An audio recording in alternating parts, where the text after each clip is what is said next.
ఇది 10/6/26వ తేదీ ఉదయం 9 గంటలకు మనకి బాలికా సదన్ సూపరింటెండెంట్ గారైనటువంటి తబిత గారు వాళ్ళ యొక్క ఇద్దరు పిల్లలు అనాథ పిల్లలు అంటే ఒకళ్ళు 8వ తరగతి ఒక పేరు సరిగి బాల నాగమల్లేశ్వరి మరియు బాలిక వెంకట దివ్య 9 సంవత్సరాలు వీళ్ళిద్దరూ కూడా స్టాల్ గర్ల్స్ స్కూల్కి వెళ్ళి అక్కడి నుంచి కనిపించట్లేదని ఒక రిపోర్ట్ పంపించడం జరిగింది.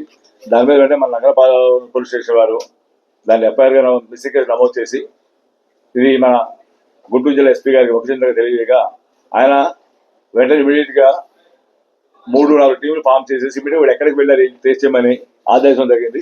సార్ యొక్క ఆదేశాల ప్రకారం కూడా నగరపాలెం పోలీస్ స్టేషన్ నుంచి మన ప్రసన్న కుమార్ ఎస్ఐ గారు, రాంబాబు ఎస్ఐ గారు, రామచంద్ర రెడ్డి ముగ్గురిని 3 టీంలుగా ఫామ్ చేసి మన టౌన్ లో యాక్చువల్గా మన కెమెరాలు ఎటు ఉన్నాయి, వాళ్ళు బయటకు వచ్చి ఎటు వెళ్తారు ఏంటి ఒక ఆలోచనతోటి అన్ని రూట్లో మనకి స్టార్టింగ్ నుంచి మన స్టాల్ గైడ్స్ స్కూల్ దగ్గర నుంచి కూడా అటు బస్ స్టాండ్ కానివ్వండి, రైల్వే స్టేషన్ కానివ్వండి, ఇంకా మిగతా నుంచి కూడా సీసీ కెమెరా వెరిఫై చేసుకుంటూ వీళ్ళ ఫైనల్ గా రైల్వే స్టేషన్ దగ్గర వెళ్ళినట్టు తెలిసింది. దాని ప్రకారం కూడా ఆ రూట్ లో మనం ట్రై చేస్తూ వెళ్తే చివరికి వాళ్ళకి మన కృష్ణా కెనాల్ దగ్గర దిగారని అక్కడి నుంచి కూడా వడ్డేశ్వరం దాకా వెళ్ళి వడ్డేశ్వరంలో ఉన్న ఒక ఇన్ఫర్మేషన్ ప్రకారం కూడా వెంటనే టీం అక్కడికి వెళ్ళడం జరిగింది. అక్కడ వెళ్ళిన తర్వాత అక్కడ ఒక ఎన్జిఓ సౌజన్య అనే ఒక ఆమె వీళ్ళని ఛార్జెస్ దగ్గర ఉంచుకోవడం, ఆమె నెక్స్ట్ అక్కడ అంగన్వాడీ టీచర్ అటువంటి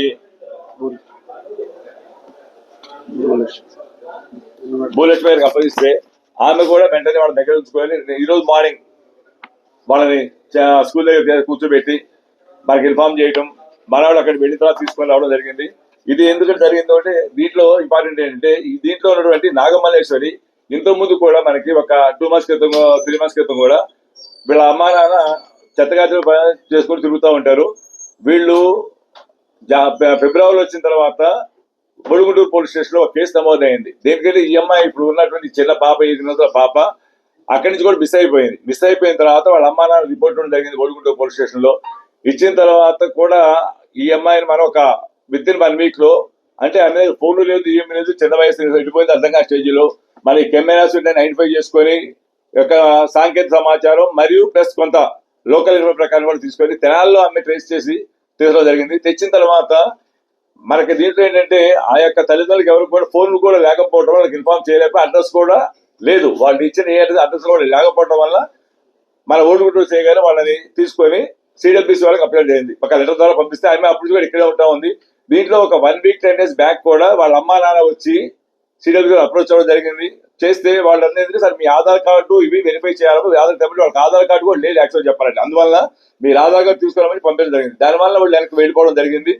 అప్పటి నుంచి కూడా ఈ అమ్మాయికి ఒక ఆలోచన, ఎందుకంటే నేను మా అమ్మ దగ్గర వెళ్ళాలని ఒక ఆలోచన ఉంది. అలాగే రెండో అమ్మాయి ఆ అమ్మాయి దగ్గర అదే స్కూల్లో హాస్టల్లో ఉన్నటువంటి వెంకట దివ్య ఈ అమ్మాయి ఒక సంవత్సరం క్రితం మనకి ఈ యొక్క సిడబ్ల్యూసీ హోమ్కి వచ్చింది, బాలికలకు వచ్చింది. అప్పటి నుంచి అక్కడే చదువుతా ఉంది. కానీ ఈ అమ్మాయికి మీరు అమ్మా నాన్న ఎవరో తెలియదు, కానీ బయటికి వెళ్ళాలా అమ్మాయి దగ్గర వెళ్ళాలి ఒక ఆలోచన ఆ అమ్మాయి ఒక బలంగా ఉంది. ఈ యొక్క నేపథ్యంలో వీళ్ళిద్దరూ కలిసి నిన్న స్కూల్కి వెళ్ళిన తర్వాత వీళ్ళు మేము చూసాం, దానిపై వాళ్ళు వెరిఫై చేసిన తర్వాత కూడా వీళ్ళు మెయిన్ గేట్ లో బయటకు రాలేదు, వెనకాల గేట్ నుంచి వాడు బయటకు వెళ్ళిపోయి అక్కడ ప్రహరీ కూడా దూకి రిజిస్టర్ ఇవ్వడం జరిగింది. కాబట్టి ఈ యొక్క జరిగిన తర్వాత విత్ ఇన్ 24 hours లోపే మా టీం అందరూ కూడా మా ఎస్పీ గారి యొక్క ఆదేశాల మేరకు ఒక 24 hours లోనే ఈ ఇద్దరు పిల్లలను క్షేమాలు తీసుకొని ఈ రోజు మళ్ళీ మన బాలిక సదన్ వరకు అప్పగించడం జరిగింది.